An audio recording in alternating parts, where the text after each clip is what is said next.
நாமக்கல் மாவட்டத்தில் இருக்க புகழ்பெற்ற சேந்தமங்கலம் வரதராஜ பெருமாள் கோவில் கோபுரத்துல அதிக அளவுல செடிகள் முளைச்சிருக்கிறதுனால கோபுரம் சேதமடையும் அபாயம் இருக்கு.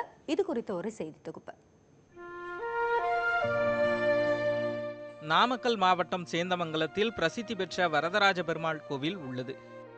இந்து அறநிலையத்துறைக்கு சொந்தமான கோவிலில் ராஜகோபுரம் உரிய முறையில் பராமரிக்கப்படவில்லை. அதனால் பல இடங்களில் செடிகள் முளைத்து சிதிலமடைய தொடங்கியுள்ளது. இது கோவிலுக்கு வரும் பக்தர்களிடையே அச்சத்தை ஏற்படுத்தியுள்ளது. கோபுரத்தில் முளைத்துள்ள செடியின் வேர்கள் உள்ளே ஊடுருவி ராஜகோபுரத்தின் கட்டுமானத்தை சிதைத்துவிடும் அபாயம் உள்ளது.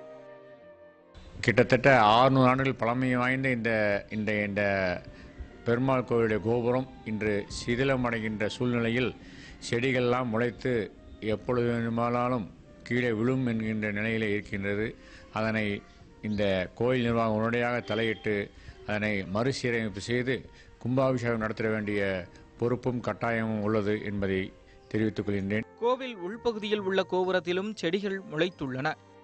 அசம்பாவிதம் ஏற்படுவதற்கு முன் ராஜகோபுரத்தை பாதுகாக்கும் வகையில் செடிகளை அகற்ற நடவடிக்கை எடுக்க வேண்டும் என பக்தர்கள் கோரிக்கை விடுத்துள்ளனர்.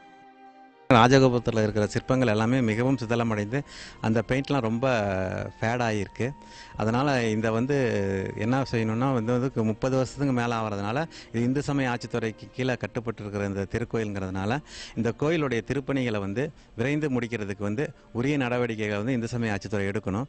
இந்து சமய அறநிலையத்துறையின் கட்டுப்பாட்டில் இந்த கோவில் இருந்தபோதும் அதிகாரிகள் எந்த நடவடிக்கையும் எடுப்பதில்லை என்பது பக்தர்களின் குற்றச்சாட்டாக உள்ளது. இனிமேலாவது அதிகாரிகள் செவி சாய்ப்பார்களா?